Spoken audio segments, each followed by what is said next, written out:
안녕하세요. 저는 평범한 50대 여성입니다. 남편과 둘이서 작게 식당을 운영하고 있어요.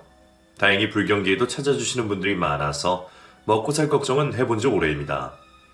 최근에 텔레비전 방송을 타면서 손님들이 더 많아진 덕분에 가게 확장도 했죠. 주변에선 다들 부럽다고 합니다. 요즘은 가게를 냈다 하면 망하는 사람들이 많으니까요. 하지만 저도 처음부터 잘 됐던 건 아닙니다. 이 모든 게 다 제 전 시어머니 덕분이죠. 맞습니다. 저는 한번 이혼을 한 아픔이 있어요. 보통 갈라서고 나면 시과는 남보다도 못한 사이가 된다는데 전 시어머니는 오히려 남이 된 제게 너무나 큰 선물을 주셨습니다. 그 덕분에 전 하루 벌어 하루 먹고 살던 가난뱅이 생활을 탈출해 대박을 낼 수 있었죠. 어떻게 된 사연인지 궁금하시다고요? 지금부터 제 이야기를 차근차근 시작해보겠습니다. 사실 전 고아입니다. 7살 때 엄마에게 버려져서 보육원에서 자랐죠. 아직도 기억이 생생해요. 비가 오던 어느 여름날, 엄마는 제게 단팥빵과 흰 우유를 사줬습니다. 얼마 만에 먹어보는 음식인지 개눈 감추듯 먹고 있자니 엄마가 제게 말했죠. 은수가, 엄마 잠깐 요 앞에 좀 다녀올 테니까 빵 먹고 있어. 어디 가는데? 누구 좀 만나러. 여기 있어. 금방 올 테니까. 나도 가면 안 돼? 안 돼. 여기 있어. 지금 생각해보면 엄마에게 다른 남자가 생겼던 것 같아요. 그즈음 엄마도 떠돌이 생활에 지쳐 있었고 누구든 만나서 정착하고 싶어 했거든요. 그런데 그러자니 제가 방해가 돼 떼놓고 가려던 심산이었겠죠. 빵 먹고 있어. 금방 올 테니까. 알았어. 빨리 와야 돼, 엄마? 엄마는 제가 금방 돌아오겠다고 숟가락 물고 도장까지 찍어줬어요. 하지만 아무리 기다려도 엄마는 오지 않았고 저는 빵집 사장님의 신고로 경찰서를 거쳐 보육원에 가게 됐습니다. 초등학교에 들어가기 전까진 몇 번 입양 기회도 있었어요. 하지만 제가 필사적으로 거부했죠. 언젠가 엄마가 다시 저를 찾으러 올지도 모른다고 생각했거든요. 지금 생각해보면 참 바보 같아요. 엄마는 제가 성인이 돼 보육원에 나올 때까지도 저를 찾지 않았거든요. 결국 전 나라에서 지원해주는 약간의 돈으로 고시원방을 구해 혼자 살기 시작했습니다. 다행히 보육원 원장님의 도움으로 직장은 어렵지 않게 구할 수 있었어요.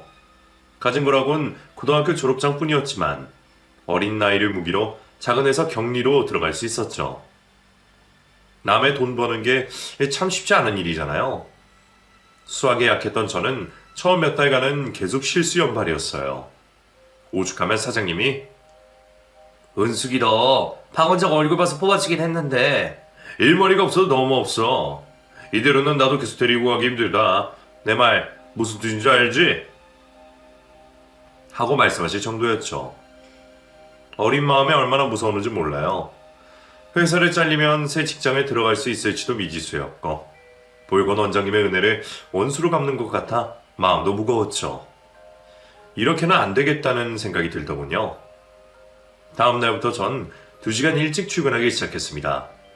사장실을 비롯한 사무실을 싹 청소해두고 제 자리에 앉아 그날 할 일들을 미리 해뒀죠. 그리고 제 직속 사수가 오면 바로 커피 한 잔을 타드린 다음에 제가 해둔 일을 보여주면서 확인받았습니다. 사수도 그런 제가 기특했던 건지 이건 이렇게 해야 한다, 저건 저렇게 해야 한다 잘 알려줬어요. 덕분에 실수는 눈에 띄게 확 줄어들었고요. 업무가 익숙해지면서 굳이 사수의 확인을 받지 않아도 될 정도가 됐습니다. 사장님은 그런 제가 많이 기특했던가 봐요. 요즘 애들 중에 이렇게 일찍 출근해서 청소 싹 해두고 이 미리 하는 사람이 어디 있어? 내가 직원 하나는 잘 붙었다니까. 은숙이 오늘 뭐하니? 내가 맛있는 거 사줄게. 하면서 저를 직원들 앞에서 대놓고 칭찬했습니다. 실제로 점심시간에 몇 번 맛있는 밥 다 사주셨고 말이죠. 칭찬은 고래도 춤추게 한다잖아요. 특히나 어릴 때 엄마에게 버려진 아픔이 있었던 저로서는 처음으로 제 존재 가치를 인정받은 기분이었어요. 그 뒤로도 전 자진해서 매일 2시간씩 일찍 출근해 사무실을 청소했고요. 야근도 마다하지 않았습니다. 그러던 어느 날이었어요. 그날도 늦게까지 혼자 사무실에 남아서 야근을 하고 있었죠. 월말 거래 내역서 금액이 맞지 않아서 얼마나 주판을 두드렸는지 몰라요. 정신을 차려보니 어느덧 9시가 넘은 시간이었죠. 버스가 끊기기 전에 가야겠다는 생각에 막 자리에서 일어섰을 때였어요. 갑자기 문이 열리더니 누군가 휙 들어오더군요. 사장님이었어요. 뭐야, 은숙이 너 아직도 집에 안 간 거야? 네, 일이 좀 남아있어서. 아이고, 무슨 일을 그렇게 열심히 해? 사장 미안하게. 이거 연말에 아주 보너스를 두둑하게 넣어줘야겠어. 어? 제가 해야 되는 일을 하는 건데요, 뭘. 밥은 먹었어? 아직 안 먹었으면 내가 맛있는 거 사줄게. 아니에요. 버스 끊기기 전에 집에 가야 할 것 같아요. 내가 태워줄게, 임마. 밥 먹고 가. 계속된 권유에 결국 전 사장님과 함께 식당으로 향했어요. 간단한 안주와 술을 파는 일본식 술집이었죠. 사장님은 기분이 좋았던 건지 꽤나 거나하게 술을 마시기 시작했습니다. 그런데 술이 들어갈수록 사장님의 행동이 점점 이상해졌어요. 자꾸만 제 쪽으로 몸을 붙이더라고요. 그뿐만이 아니었어요. 흔숙이 너 남자친구는 있어? 아니요, 없어요. 그래? 이렇게 예쁜데 왜? 그럼 마지막으로 남자 만났던 게 언제야? 남자 만나본 적 없는데요? 뭐? 없다고? 제가 남자친구를 사귀어 본 적이 없다고 하자 왜 안 사귀었냐? 사귀고 싶었던 적은 없냐 하면서 끈질기게 남자에 대한 질문만 하더라고요. 전 그 자리가 점점 불편해졌어요. 나이도 먹을 대로 먹은 데다 가정까지 있는 분이 제게 왜 이러나 싶었죠. 급기야 사장님은 실수인 척 손을 뻗어서 제 손을 주물들기 시작했습니다. 아무리 남자를 모르는 저라고 해도 이게 정상적인 행동은 아니라는 걸 알 수 있었죠. 겁먹은 저는 이제 그만 가봐야 할 것 같아요. 어차피 사장님 술 드셔서 저 데려다 주지 못할 것 같은데 저 먼저 가볼게요. 하고 말했습니다. 그러자 사장님은 갑자기 태도가 돌변했어요.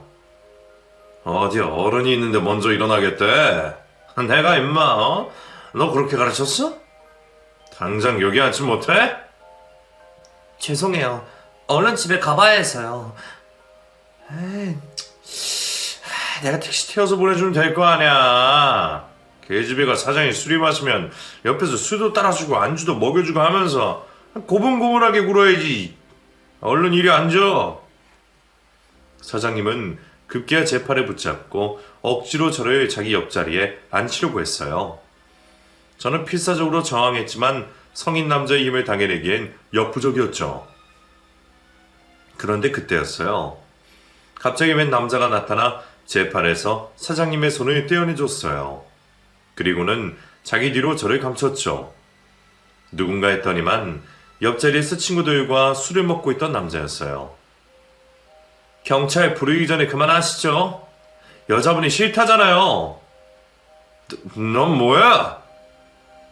갑자기 등장한 남자 때문에 사장님은 당황한 눈치였어요. 그제야 가게 한 손님들이 모두 자기를 보고 있다는 걸 의식한 것 같았죠. 뭔가 오해한 것 같은데 나 이 친구 회사 사장이에요. 어? 사장으로서 직원한테 괜히 할 얘기가 있어서 붙잡은 것 뿐인데 이 친구가 괜히 오버한 거라고요. 사장님은 갑자기 제 탓을 하기 시작했어요. 너무 억울하고 기가 막혔습니다. 하지만 사장님이 저를 너무 무서운 표정으로 노려보고 있어서 뭐라고 대꾸할 수가 없었어요. 그런 제 마음을 알았던 걸까요? 남자가 갑자기 제 쪽으로 몸을 돌렸어요. 그리고는 괜찮아요. 제가 있으니까 무서워하지 말고 하고 싶은 말 있으면 다 하세요. 하고 속삭이더군요. 그 말에 갑자기 없던 용기가 솟기 시작했어요. 저는 제 쪽으로 계속 몸 붙이시고 손도 막 주물럭댔었잖아요. 그게 사장이 직원한테 해도 되는 행동인가요? 하고 사장님을 향해 소리를 질렀습니다. 사장님은 당황해선 아무 말도 못하더라고요. 더욱 용기 생긴 저는 그리고 사장이 직원한테 할 얘기는 일 얘기밖에 없지 않나요? 근데 왜 일 얘기는 하나도 안 하시고 저한테 남자에 대해서만 물어보세요? 하고 쏘아붙였죠. 사장님은 내가 언제 그랬다고 그래? 하면서 자리에서 일어섰어요. 그리고는 허둥지둥 지갑과 차키를 챙겨 가게 밖으로 도망쳤습니다. 그러면서도 은숙이너 내일부터 출근할 생각하지 마. 알았어? 오늘부로 넌 해고라고! 소리치는 걸 잊지 않았죠. 끝까지 치졸하게 굴더라고요. 이거 어떡하죠? 괜히 제가 나서서 곤란해진 거 아니에요? 상황을 지켜보던 남자가 걱정스럽게 제게 물어봤어요. 하지만 전 아니라고 손을 내저었습니다. 비록 회사는 잘렸지만 그래도 속은 후련했거든요. 이런 회사 더 다녀봐야 뭐 하겠어요. 도와주셔서 정말 감사합니다. 별 말씀을요. 근데 제가 괜히 나서서 직장을 잃으신 건 아닌지 마음이 불편하네요. 괜찮아요. 당분간 아르바이트라도 하면 되죠 뭐. 그러자 남자는 뜻밖의 제안을 했어요. 제가 이 근처에서 어머니랑 같이 식당을 하고 있거든요. 안 그래도 며칠 전에 호랄바가 그만둬서 아르바이트생을 구하고 있는데 혹시 생각 있으세요? 일이 이렇게 된 데는 제 책임도 있으니까 시급도 잘 챙겨드릴게요. 정말요? 저야 너무 감사하죠. 그렇게 전 바로 다음날 남자가 어머니와 둘이서 일하고 있다는 식당으로 찾아갔어요. 2층까지 있는 쌈밥집이었는데 알고 보니 그 동네에서 소문난 맛집이었어요. 점심시간부터 늦은 밤까지 손님이 쉴 새 없이 몰려드는 가게였죠. 딱 봐도 곱게 자란 아가씨 같은데 할 수 있겠어요? 남자의 어머니, 그 식당의 실질적인 주인이었던 사장님은 저를 못 믿어했어요. 비쩍 마르고 힘없어 보이는 제가 금방 그만둘 거라고 생각했던 것 같아요. 회사에서 잘려 당장 먹고 살 길이 막막했던 저는 그대로 물러설 수 없었어요. 당장 다음 달 월세를 내야 하는 상황에서 어떻게든 돈을 벌어야만 했죠. 전 저도 모르게 저 곱게 자란 아가씨 아니에요. 어릴 때 엄마한테 버림받고 고아 안에서 얼마나 힘들게 컸는데요. 악밖에 없는 독종이니까 일단 뭐든 시켜만 주세요. 하고 큰 목소리로 외쳤습니다. 밥 먹고 있던 손님들이 다 쳐다볼 정도였죠. 어찌나 창피하든지.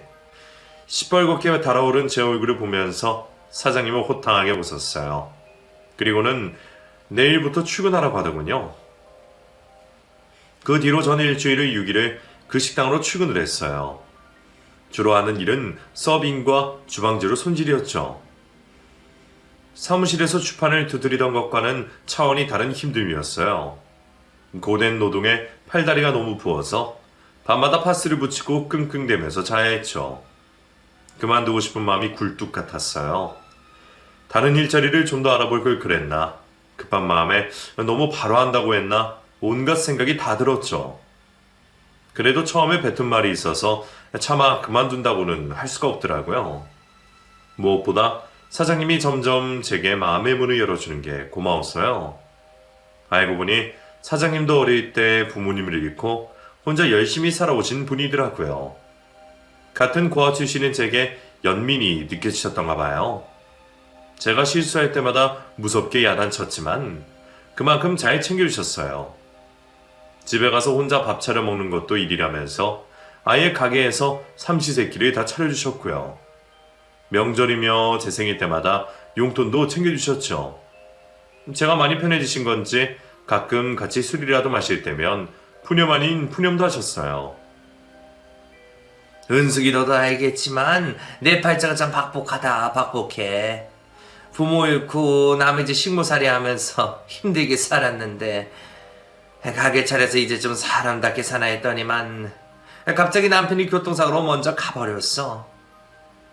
그래도 사장님한테는 아드님이 있으시잖아요.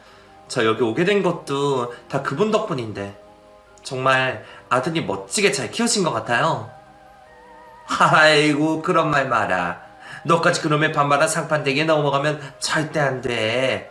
아무리 내 아들이지만 제비 닮아서 얼굴 반반한 거 말고는 아무짝에가 쓸모가 없어. 응? 내년이면 30 아직도 지 엄마 등골이나 빨아먹으면서 허구한데 술이나 퍼먹으러 다니고.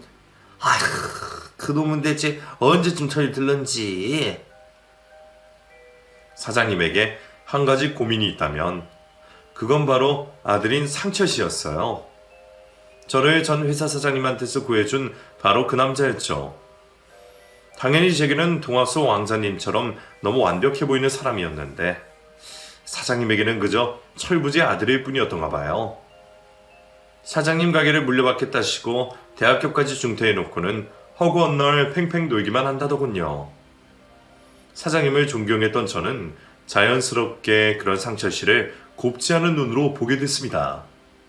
남자가 돼서 별다른 꿈도 뭣도 없이 부모가 벌어다 주는 돈으로만 놀고 먹는 게 참 한심해 보이더라고요. 그러던 어느 날이었어요. 그날은 사장님이 집에 일이 있어서 먼저 들어가시고 저 혼자 남아서 가게 뒷정리를 하고 있을 때였죠. 홀 청소를 마치고 주방 청소를 하려는데 갑자기 문이 열리더라고요.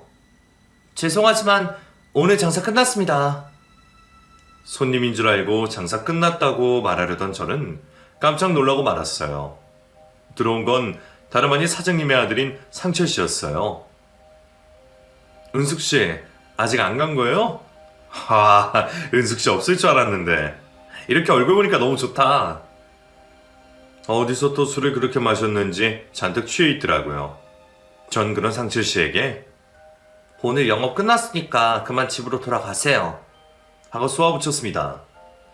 혼자서 고생하는 사장님 생각이 나서 더 그랬던 것 같아요. 그런 제 태도가 너무 차가웠던 걸까요? 상철 씨가 갑자기 덩치에 안 맞게 어깨를 축 늘어뜨리더군요. 요즘 저한테 너무 냉정한 거 알아요?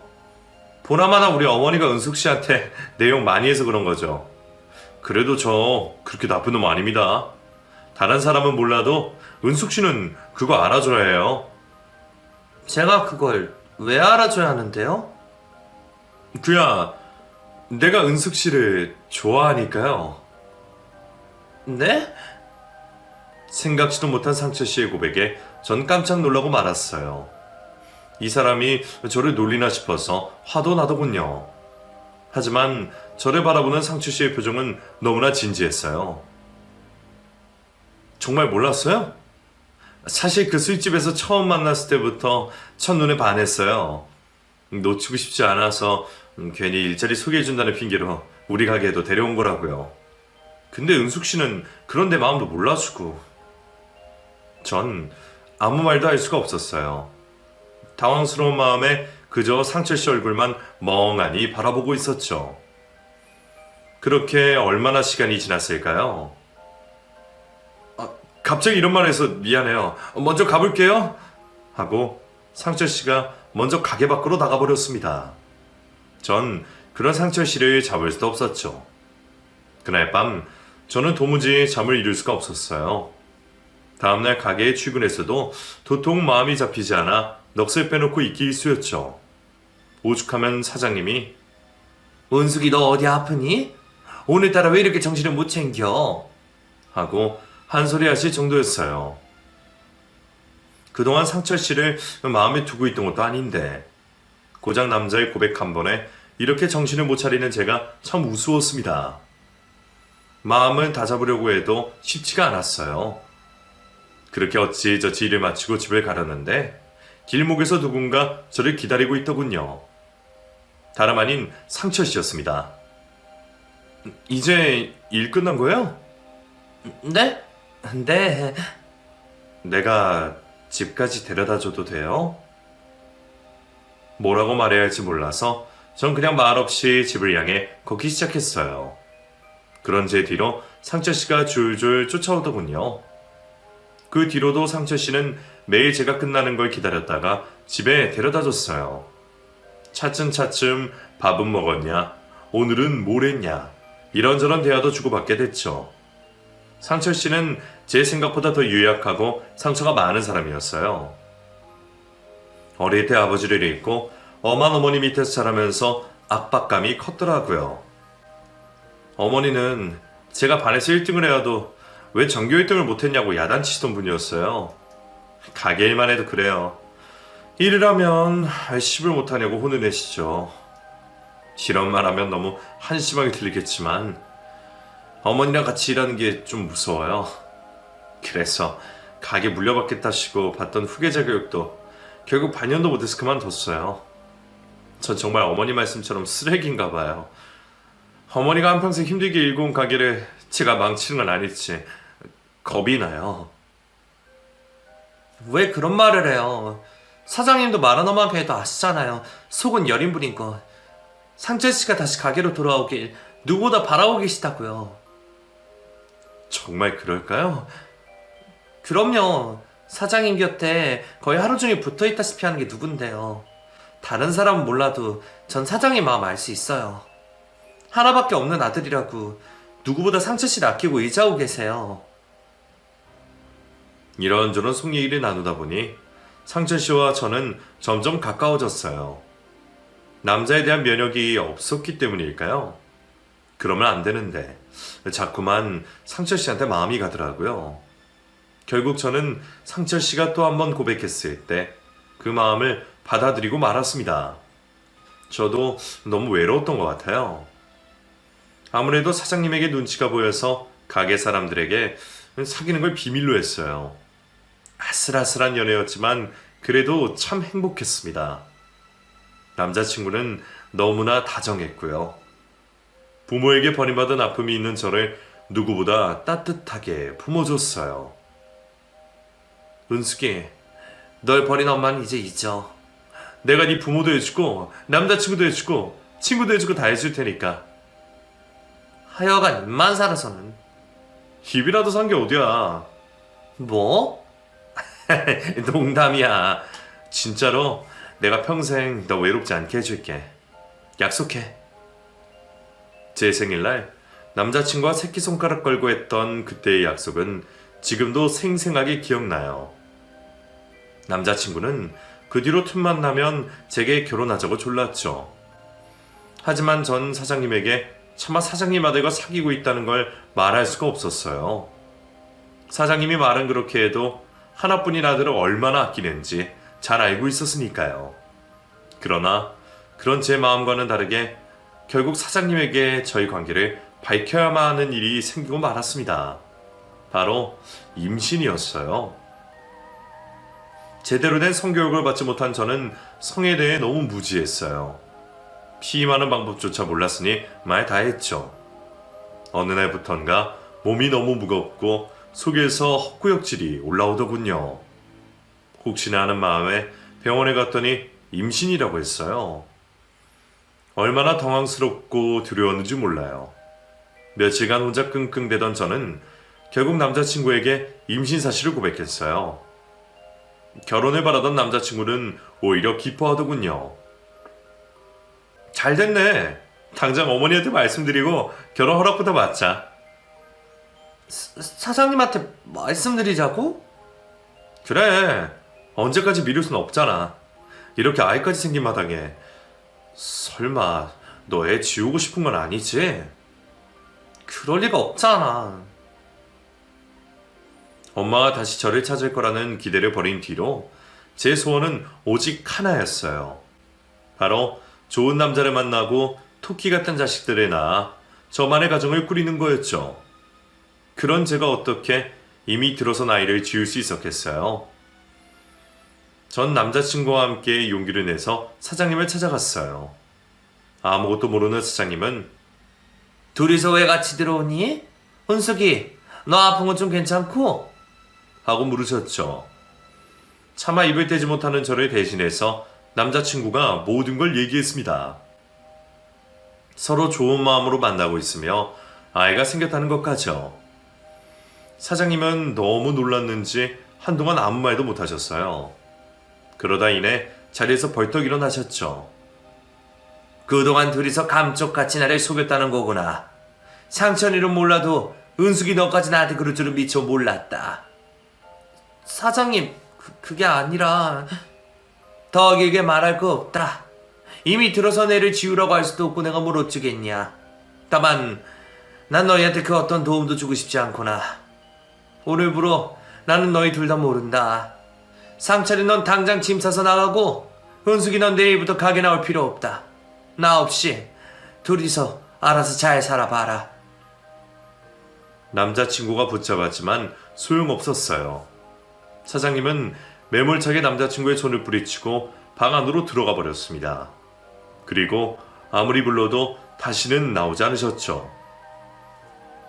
그날 이후 남자친구는 제 집으로 들어와 살기 시작했어요. 어떻게든 어머니 마음을 돌리겠다면서 매일같이 가게로 나가 사장님을 만나려고 했죠.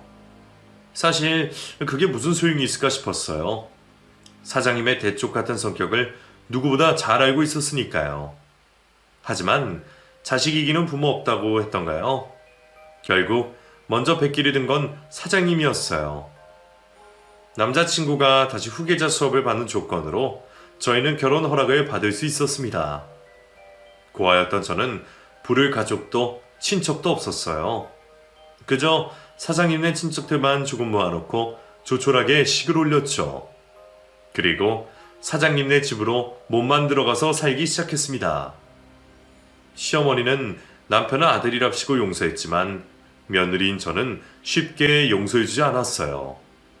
제가 직원일 때는 너무나 다정하고 따뜻했던 분이 며느리가 되자 너무나 냉랭해지셨죠. 새벽같이 일어나 짐상을 차려도 손도 대지 않으셨고요. 가게로 나가 일을 돕겠다고 해도 괜히 그럴 필요 없다면서 집에나 있으라고 하셨어요. 참 서러웠습니다. 그래도 아이를 낳고 나면 조금은 누그러지지 않으실까 그 생각 하나로 버텼던 것 같습니다.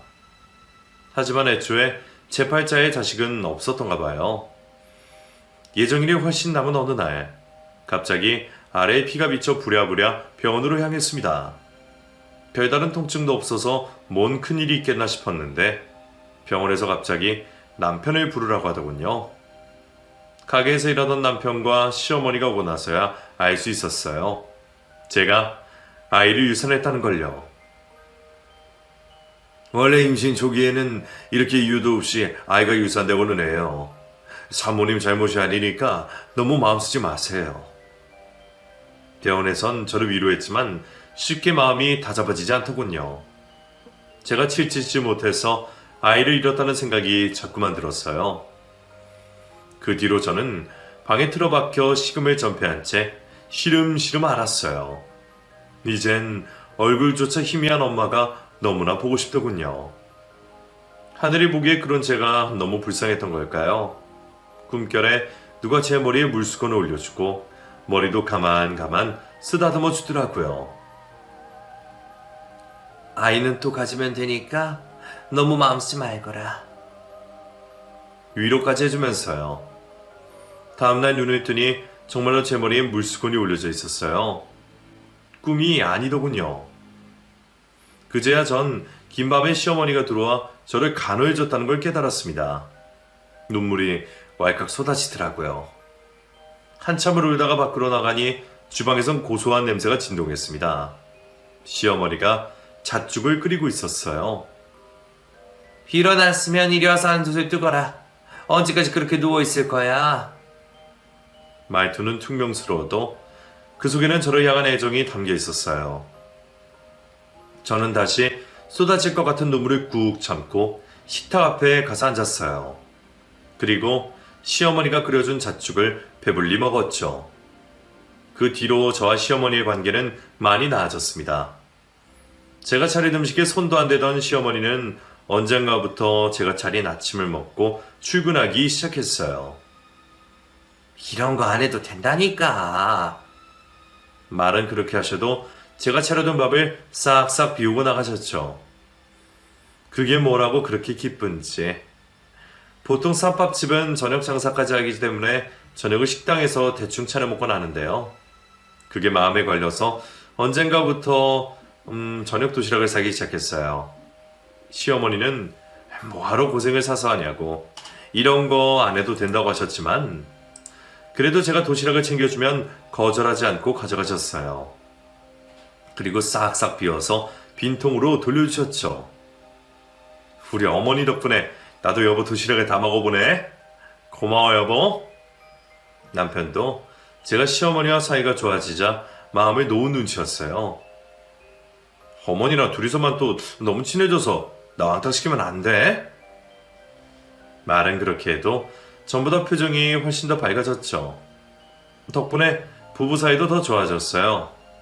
주변에서 농담처럼 곧 다시 임신 소식을 들을 수 있는 거 아니냐고 할 정도였죠.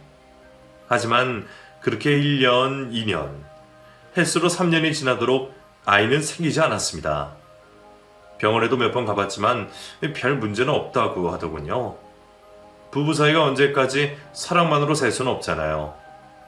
불같은 사랑의 감정은 얼마 못 가니까요. 그 뒤로는 둘이서 아이 키우는 재미로 의리로 사는 건데 좀처럼 아이가 생기지 않으니 남편과도 점차 사이가 대면대면해지더군요. 게다가 남편은 또다시 그놈의 사춘기 병이 도지고 말았어요. 가게 일을 물려받는 게 정말 내 길인지 모르겠어.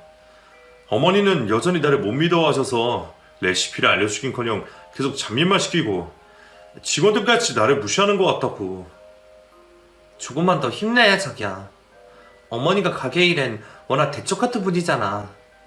표현을 안 하셔도 당신 잘하고 있다고 대견해하고 있는걸. 조만간 완전히 믿고 음식하는 법도 다 알려주실 거야. 옆에서 열심히 응원했지만 결국 남편은 점점 가게 일에 소홀해지기 시작했어요. 한두 시간 늦게 출근하는가 싶더니 언젠가부턴 아예 가게로 나가지도 않았죠. 집에서 늦게까지 게임만 했어요.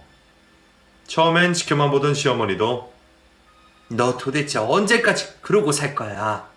그럴 거면 내 집에서 당장 나가! 하면서 남편을 야단치셨죠. 남편은 일절 대거리도 하지 않고 묵묵부답 계속 컴퓨터 모니터만 들여다보고 말이죠. 보다 못한 저는 결국 시어머니에 따라서 가게로 출근하기 시작했습니다. 시어머니는 도대체 네가 왜 따라오냐고 어이없어 하셨지만 남편 대신 저라도 뭔가 해야 할 것 같았어요. 예전에 하던 것처럼 홀에서 손님들도 상대하고 주방에서 재료 손질도 도왔죠. 그렇게 일하다 보니 알겠더군요. 시어머니 몸도 옛날 같지 않다는 걸요. 주방에서 오랜 시간 서서 일하는 걸 너무 힘들어 하셨어요. 워낙 독한 분이라 악으로 깡으로 버티긴 하셨지만 하루 장사가 끝나면 팔다리가 너무 부어서 제대로 걷지도 못하셨죠. 이런 것도 모르고 우는 소리만 하는 남편이 참 철없게 느껴졌어요. 결국 전 집으로 돌아가자마자 남편에게 어머니 몸 상태가 어떤지 아냐고 이제 그만 정신 차리고 가게로 나오라고 잔소리를 했습니다. 알겠으니까 그만해. 그만하게 뭘 그만해. 늘 알겠다고만 하고 막 달라지는 게 하나도 없잖아. 아씨, 내가 그만하랬지. 급기야 남편은 벌떡 일어나 손으로 제 뺨에 때렸습니다. 아픈 것보다 놀란 마음이 더 컸던 것 같아요. 지금 날 때린 거야? 미안해. 너무 화가 나서 그만. 미안해 여보. 내가 정말 죽을 죄를 졌어. 남편은 바로 무릎을 꿇고 싹싹 빌었어요. 사실 저에 대한 미안함보다는 제가 이 사실을 시어머니에게 알릴까봐 두려운 마음이 더 큰 것 같았죠. 고민하던 저는 결국 이 일을 묻고 가기로 했습니다. 남편이 저를 때렸다는 현실을 부정하고 싶은 마음도 있었던 것 같아요. 한 번만 봐줄게. 앞으로 다시는 이런 일 없었으면 좋겠어. 알겠어. 방금은 내가 미쳤던 거고 다신 이런 일 없을 거야. 하지만 약속과 달리 남편은 그 뒤로도 다툴 때마다 제게 손을 올렸어요. 한 번이 어렵지 두 번은 더 쉽다고 하잖아요. 술에 취했을 때는 아예 내 인생이 이렇게 된 건 다 너 때문이야. 네가 우리 엄마도 빼앗아가고 가게도 빼앗아가고 다 빼앗아갈 거잖아. 하고 이해할 수 없는 소리를 하면서 더욱 거침없이 행동했죠. 결국 얼마 못 가 시어머니도 이 사실을 알게 됐습니다. 남편이 있는 힘껏 제 배를 차는 걸 바로 눈앞에서 보고야 마셨거든요. 시어머니는 바로 경찰에 남편을 신고했어요. 그리고는 남편이 경찰서에서 조사를 받는 사이 저를 따로 불러 말씀하셨죠. 언제부터 그런 거니? 얼마 안 됐어요. 한 달 정도. 진작 나한테 말했어야지. 바보같이 막고 있었어. 죄송해요. 네가 뭐가 죄송해. 저런 놈을 아들이랍시고 난 내가 죄인이다. 내가 죄인이야. 아무리 그래도 내 아들이 여자를 데려도 쓰레기일 줄은 몰랐는데. 시어머니는 큰 충격을 받은 듯 한동안 말을 잇지 못하셨어요. 그리고 이윽고 생각지도 못한 말을 했습니다. 은숙이 너 이혼해라. 네? 저놈이 너 같은 여자 만나기엔 한참 모자란 놈이라는 거 나도 진작 알고 있었다. 근데 어미 욕심에 그냥 모른 척 눈 감고 산 건데 더는 안 되겠구나. 이혼하고 네 삶 찾아 은수가. 혼자가 되는 걸 무서워하지 마. 넌 충분히 이겨낼 수 있어. 시어머니 말씀에 걷잡을 수 없이 눈물이 나기 시작했어요. 사실 남편과 헤어져야 한다는 건 진작 저도 알고 있었어요. 하지만 혼자가 될 게 너무 무서워서 모른 척하고 있었던 거죠. 시어머니는 그걸 꿰뚫어보고 제게 용기를 주신 거였어요. 그렇게 얘기해 주셔서 너무 감사해요, 어머니.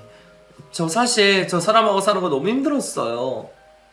그래, 네 맘 다 안다.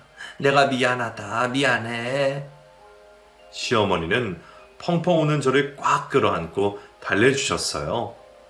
그 온기에 갑자기 가슴 속에서 없던 용기가 샘솟더군요. 그 일로 저는 남편과 이혼하고요. 시가를 나와 혼자 살기 시작했습니다. 시어머니는 그동안 고생했다면서 제게 제법 큰 돈을 쥐어주셨어요. 안 받겠다고 몇 번을 거절했지만 그럼 평생 자기 가슴에 죄스러움이 남을 것 같아 하셔서 결국 받을 수밖에 없었죠. 그 돈으로 작은 빌라 전세를 구한 뒤 스스로 뭘 하고 싶은지 생각해 봤어요. 배운 게 도둑질이라고 시어머니처럼 저만의 음식점을 차리고 싶다는 생각이 들더군요. 하지만 그러기엔 돈이 너무 부족했어요. 일단 돈부터 모아야겠다는 생각에 아는 사람 소개로 분식집 주방기를 시작했습니다. 몸은 고됐지만 꿈이 생겼고 그 꿈을 이루는 과정이라고 생각하니 너무 행복했습니다. 그렇게 얼마나 시간이 흘렀을까요? 시어머니를 한번 찾아뵌다 생각은 늘 하고 있었는데 먹고 살기에 바빠 그럴 수가 없었어요. 정신을 차려보니 어느새 10년이라는 시간이 흘러있더군요. 그 사이에 전 역 앞에 작은 분식집을 차렸고요. 그 가게에 쌀을 대주던 남자를 만나 재혼도 했습니다. 저처럼 가진 건 아무것도 없는 남자였지만 사람 하나만큼은 참 착하고 성실해서 그거 하나 보고 결혼했죠. 먹고 사는 건 여전히 빠듯했어요. 전 시어머니가 주셨던 돈은 가게를 차리면서 다 써버렸는데 정작 가게 일은 그렇게 마음처럼 잘 되지 않았습니다. 처음엔 장사가 잘 됐는데 어디서 소문이 났는지 주변에 하나 둘씩 분식점이 생기더라고요. 특히 프랜차이즈 분식점하고는 도무지 가격 경쟁으로 이길 수가 없었죠. 결국 손님이 하나 둘 줄기 시작하더니만 언젠가부터 매달 적자가 나기 시작했습니다. 가게를 정리해야 되나 정리하고 나면 뭘 먹고 살아야 되나 근심이 컸죠. 그러던 어느 날이었어요. 가게에 웬 멀쑥한 양복을 차려입은 남자가 들어오더군요. 예사 손님은 아니겠다 싶었는데 아니나 다를까 테이블에 앉지도 않고 대뜸 제게 명함을 내밀더군요. 박용자 씨 아시죠? 전 박용자 씨 변호사입니다. 그 남자는 다름 아닌 전 시어머니의 변호사였어요. 그 변호사가 전한 소식은 너무 충격적이었습니다. 시어머니가 얼마 전 외롭게 돌아가셨고 집에서 발견된 유서에 유서를 가족에게 공개하는 날 전 며느리가 이 집에 꼭 와주길 바랍니다 라고 적혀 있었다는 거예요. 전 남편을 다시 보는 게 너무 껄끄러웠지만 돌아가신 분의 유지를 차마 외면할 수 없었어요. 무엇보다 전 시어머니를 외롭게 가시게 만들었다는 죄책감이 저를 움직였습니다. 고민하던 저는 유언식장이 발표되는 날 시가를 향했어요. 전 남편은 저를 보자마자 눈에 쌍심지를 켰습니다. 남편 버리고 도망간 주제에 여기가 어디라고 와? 뭐 떡검을 떨어질 거 없나 해서 왔나 본데 꿈깨. 넌 이제 이 집안 사람 아니니까. 그새 재혼을 했는지 옆에는 웬 어린 여자애 하나가 딱 붙어 있더군요. 시어머니가 재혼을 반대하자 집을 나가서 그 여자와 살림을 차렸다더니 결국 시어머니는 돌봐줄 일이 하나 없는 이 집에서 심장마비로 눈을 감았던 거였어요. 짐승 같은 놈과 더는 상대하고 싶지 않아서 저는 그저 입을 꾹 다물고 변호사의 유언장 공개만을 기다렸습니다. 이윽고 일가 친척들이 한자리에 모이자 변호사가 유언장을 발표했어요. 가게를 비롯한 대부분의 재산을 전 남편에게 물려주셨고요. 제겐 예상과 달리 그 무엇도 남기지 않으셨어요. 이럴 거면 저를 왜 부른 건지 이해가 가지 않았습니다. 역시 우리 어머니가 사람 보는 눈이 있다니까? 지 서방 버리고 도망간 계집애한테는 10원 한 장 줄 생각이 없으셨던 거지. 남편은 희낙낙한 표정으로 세 부인을 데리고 그대로 가버렸습니다. 재산을 가지고 설왕설래하면서 다투던 친척들고 그런 전남편 뒤를 따라 사라져버렸죠. 그 누구도 전 시어머니의 죽음에 애도를 표하는 사람은 없어 보였어요. 혼자 남겨져 집안을 둘러보니 꼴이 말이 아니더군요. 곳곳에 먼지가 가득 쌓여 있었고요. 욕실과 주방 쪽엔 곰팡이가 가득했어요. 이런 곳에서 혼자 쓸쓸하게 돌아가셨을 시어머니를 생각하면 너무나 가슴이 아팠습니다. 살아계실 적에도 워낙 깔끔하셨던 분이라서 이렇게 엉망이 된 집을 보면 너무 슬퍼하실 것 같았어요. 고민하던 저는 빗자루와 걸레를 찾아 하루 종일 집을 쓸고 닦았습니다. 정신을 차려보니 어느덧 뉘엿뉘엿 해가 저물고 있었어요. 대청마루에 앉아 해지는 걸 보고 있는데 문득 마당에 놓인 장독대들이 보이더라고요. 시어머니가 목숨처럼 아끼던 장독대였는데 먼지가 뽀얗게 쌓여있고 군데군데 깨진 부분들도 있더군요. 항아리를 열어보니 몇 년째 관리를 안 한 건지 대부분 곰팡이가 쓸고 상해 있었어요. 그래도 다행히 어머니가 제일 아끼시던 집 된장이 담겨있는 장독대만큼은 무사했습니다. 저는 장맛이 멀쩡한지 확인하기 위해 대접으로 한 움큼 된장을 폈죠. 그런데 무언가 턱 걸리는 느낌이 나더니만 된장 사이로 무언가 보였습니다. 바로 제 얼굴이었어요. 저는 기절할 것처럼 놀라고 말았습니다. 실제로 잠깐 동안 정신을 잃었던 것도 같아요. 다시 눈을 떴을 땐 여전히 장독대 앞이었습니다. 놀란 가슴을 진정시키고 다시 장독대 안을 들여다봤죠. 장독대 안에는 여전히 제 얼굴이 보였어요.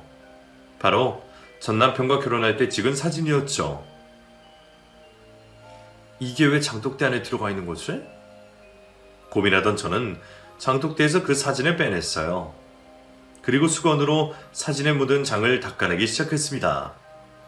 전 남편과 저, 그리고 시어머니가 함께 찍은 사진이었어요. 어색한 표정으로 웃고 있는 시어머니의 얼굴을 바라보다 별 생각 없이 사진을 뒤집은 저는 깜짝 놀라고 말았습니다. 뒷면엔 빼곡하게 글씨가 적혀 있었어요. 이 편지를 여기 장독대 안에 두면 다른 사람은 몰라도 새아가 너는 꼭 보겠지 라는 문장으로 시작하는 시어머니가 제게 남긴 편지였죠. 내가 내게 물려줄 수 있는 게 고작 이것뿐이라 미안하다. 그래도 이걸 물려받을 자격이 있는 사람은 내 아들도 다른 누구도 아닌 바로 너란다. 부디 이게 내게 도움이 됐으면 좋겠구나. 그동안 미안했고 또 고마웠다.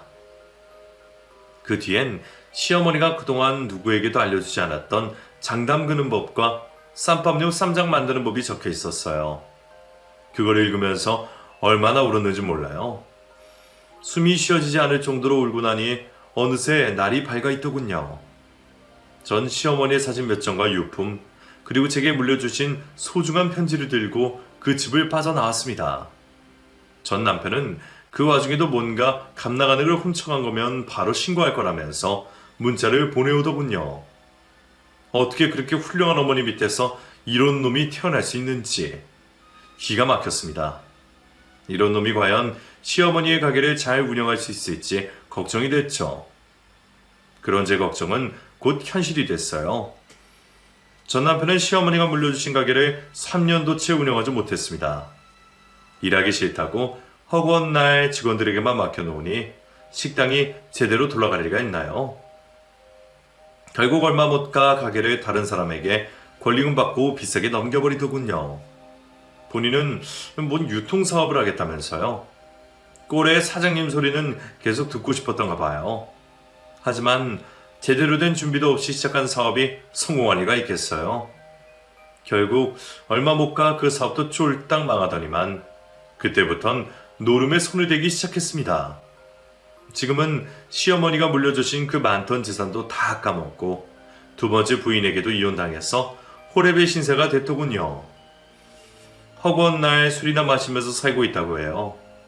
그래도 한때 사이 부비고 살았던 사람으로서 신경이 안 쓰인다면 거짓말이겠지만 이미 끝난 사이 더는 얽히지 않으려고 해요. 전 어떻게 살고 있냐고요? 사실 전 남편의 가게가 그렇게 망한 뒤에도 저는 쉽게 쌈밥집을 열지 못했어요. 경제적인 상황이 마땅치 않았거든요. 하지만 다른 무엇보다 시어머니가 피땀 흘려 일구었던 그 가게, 그 맛이 그렇게 사라진다는 생각을 하니 너무 가슴이 아팠습니다. 고민하는 저는 분식집을 정리하고 쌈밥집을 열었어요. 다행히도 남편도 제 뜻을 지지해줬죠. 저희 부부는 당시 살던 전셋집을 빼고 돌려받은 돈으로 작은 가게를 하나 구했습니다. 식당 자체가 크진 않았지만 옆에 넓게 마당이 있어서 장을 담그기에 딱 좋았죠. 전 시어머니의 편지에 적힌 방법대로 장을 담갔습니다. 그리고 장이 숙성되자마자 바로 쌈밥을 만들어 봤죠. 먹자마자 얼마나 깜짝 놀랐는지 몰라요. 기억 속 시어머니의 맛이 그대로 구현돼 있었거든요. 남편은 당연한 거라면서 저를 지켜 세웠어요. 그분 옆에서 10년 가까이 고생한 건 당신 전 남편이 아니라 당신이잖아. 후계자 수업을 받았던 거나 다름없지 뭐. 남편의 말을 듣고 보니 그랬어요. 장 보는 것부터 재료 손질까지 무엇 하나 시어머니에게서 배우지 않은 게 없었죠. 용기가 생긴 저는 본격적으로 가게를 열고 쌈밥 장사에 뛰어들었습니다. 가게 위치가 안 좋아서 있을까요? 기대와 달리 처음 몇 달은 파리만 날렸어요. 이대로 망하면 어떡하지 하는 걱정에 잠 못 이룬 날들이 계속됐죠. 하지만 두드리면 언젠가는 열린다고 동네 사람들에게 서서히 입소문이 나면서 손님들이 늘기 시작했습니다. 좋은 년이다 지역신문과 텔레비전 방송에도 몇 번 출연했어요. 지금은 저희 지역 맛집을 검색하면 제일 먼저 저희 가게가 뜰 정도로 유명해졌답니다. 주말엔 손님들이 몇 시간씩 대기해서 먹을 정도예요. 기다려주시는 손님들에게 너무 미안해서 최근에 가게 확장도 했는데 사실 공사하면서도 걱정이 많았거든요. 맛집 가게를 괜히 이전하거나 확장하면 망한다는 미신이 있어서요. 하지만 하늘에 계신 시어머니가 지켜주고 계신 덕분일까요? 이전 후에도 여전히 장사는 잘 되고 있습니다. 오히려 전보다 더 많은 손님들을 받을 수 있어서 매출이 1.5배 정도 뛰었어요. 남편은 이게 다 시어머니 덕분이라고 올 명절에도 한 번 더 찾아뵙자고 하네요. 아무리 그래도 아내 전 시어머니 산소가자는 말을 하는 게 쉽진 않을 텐데 제가 시어머니와 얼마나 각별했었는지 잘 아니까 먼저 그렇게 말해주는 거겠죠. 그런 남편의 마음 씀씀이가 참 고마워요. 믿어지지가 않네요. 한때는 극단적인 생각까지 했던 제가 지금은 이렇게 좋은 남자를 만나 행복하게 살고 있다니 말이죠. 역시 사람 인생은 한치 앞을 모르는 것 같아요. 그러니 지금 힘든 상황에 놓인 분들도 인생 역전을 꿈꾸며 포기하지 않으셨으면 좋겠습니다. 긴 얘기 들어주셔서 감사합니다. 모두 행복하세요.